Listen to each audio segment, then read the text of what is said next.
Rajahmundry medico విద్యార్థిని ప్రియాంక కథ విషాదంగా మారింది. మృత్యువుతో పోరాడుతూ ఇవాళ మధ్యాహ్నం 3:22 ప్రియాంక మృతి చెందింది. మృతి చెందినట్లుగా తాజాగా వైద్యులు ప్రకటించారు. ఇద్దరు మత్తోన్మాదులు విధ్వంసానికి ప్రియాంక ఇప్పుడు బలైపోయింది.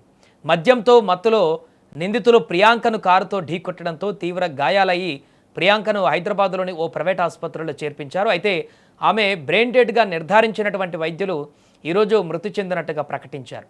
పాపం ప్రియాంక 3 రోజుల పాటు ఆసుపత్రిలో చికిత్స పొందుతూ ఇప్పుడు తాజాగా కన్నుమూసింది. వైద్య విద్యార్థిని ప్రియాంక చిన్నతనం నుంచే చదువులో ఎంతో ప్రతిభ కనబరిచినటువంటి అమ్మాయి. ఎలాగైనా కష్టపడి డాక్టర్ కావాలని, సమాజానికి సేవ చేయాలని నిరంతరం తప్పించేది. ఆ నిరంతర శ్రమ ఫలితంగానే రాజమండ్రిలోని ప్రసిద్ధ జిఎస్ఎల్ మెడికల్ కాలేజీలో పీజీ డెర్మటాలజీ విభాగంలో సీటు సాధించింది. మొదటి సంవత్సరం చదువుతున్న ప్రియాంక కాలేజీలో ఎంతో యాక్టివ్గా ఉండేది. తోటి విద్యార్థులతో, పేషెంట్లతో ఎంతో పద్ధతిగా, ఆప్యాయంగా మాట్లాడేది. కూతురు డాక్టర్గా నిలబడితే తమ కష్టాలన్నీ తీరిపోతాయని ఆ తల్లిదండ్రులు ఆశపడ్డారు. కానీ ఆ సంతోషం ఎంతో కాలం నిలవలేదు.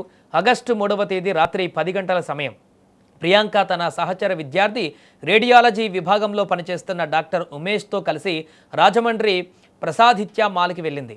అక్కడ సినిమా చూసి తమ ద్విచక్ర వాహనంపై బయటకు వస్తున్నారు. అదే సమయంలో మద్యం మత్తులో ఉన్న ఇద్దరు ఉన్మాదులు తమ ఎస్యూవీ కారులో మాల్ వద్దకు వచ్చారు.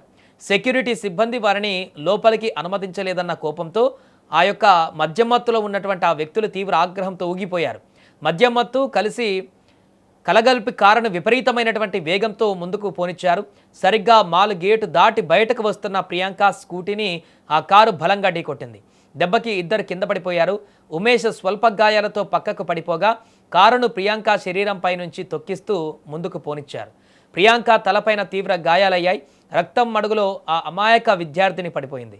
ప్రమాదం జరిగిన వెంటనే స్థానికులు ప్రియాంకను మొదట తను చదువుతున్న జిఎస్ఎల్ హాస్పిటల్కు తరలించారు. కానీ పరిస్థితి అత్యంత విషమంగా ఉండడంతో మెరుగైన వైద్యం కోసం అర్ధరాత్రి వేళ హైదరాబాద్లోని ఓ ప్రైవేట్ ఆసుపత్రికి తరలించారు. ఆసుపత్రి బెడ్డుపై ప్రియాంక ప్రాణాల కోసం పోరాడుతుంటే బయట తండ్రి పడుతున్న వేదన వర్ణనాతీతం. అమ్మా లేవమ్మా, డాక్టర్ అయ్యి ఇంటికి వస్తానన్నావు కదమ్మా అంటూ ఆ తండ్రి ఏడుస్తున్న దృశ్యాలు అక్కడ ఉన్న ప్రతి ఒక్కరిని కంటతడి పెట్టించాయి. వైద్యులు రాత్రింబవళ్లు శ్రమించి ప్రియాంకను కాపాడేందుకు ప్రయత్నించారు. కానీ తీవ్ర రక్తస్రావం కావడంతో, తలకు బలమైనటువంటి గాయం కూడా కావడంతో ఆమె బ్రెయిన్ డెడ్ అయినట్లుగా వైద్యులు నిర్ధారించారు. చివరికి 3 రోజుల పాటు మృత్యువుతో పోరాడి ప్రియాంక ఓడిపోయింది. ఈరోజు మధ్యాహ్నం 3:22 ఆమె కన్నుమూశారు. వైద్యులు ప్రియాంక మృతి చెందినట్లుగా ప్రకటించగానే ఆసుపత్రి ఆవరణ అంతా రోదనలతో మిన్నంటింది. ఈ ఘోర ప్రమాదానికి కారణమైన ఇద్దరు నిందితులను పోలీసులు అరెస్టు చేసి కోర్టులో ప్రవేశపెట్టి రిమాండ్కు తరలించారు. అయితే మధ్యమత్తులు కారు నడుపుతూ ఒక ప్రాణాన్ని బలి తీసుకున్న ఆ ఉన్మాదులను కఠినంగా శిక్షించాలని, వారిని ఉరితీయాలని రాజమండ్రి వ్యాప్తంగా నిరసనలు వెల్లువెత్తాయి. మెడికల్ విద్యార్థులు రోడ్లపైకి వచ్చి న్యాయం కావాలంటూ ప్లకార్డులతో నిరసన తెలిపారు. ముఖ్యమంత్రి చంద్రబాబు నాయుడు, హోంమంత్రి అనిత సైతం ఈ ఘటనపైన తీవ్ర ఆగ్రహం వ్యక్తం చేస్తూ దోషులను చట్టప్రకారం కఠినంగా శిక్షిస్తామని హామీ ఇచ్చారు.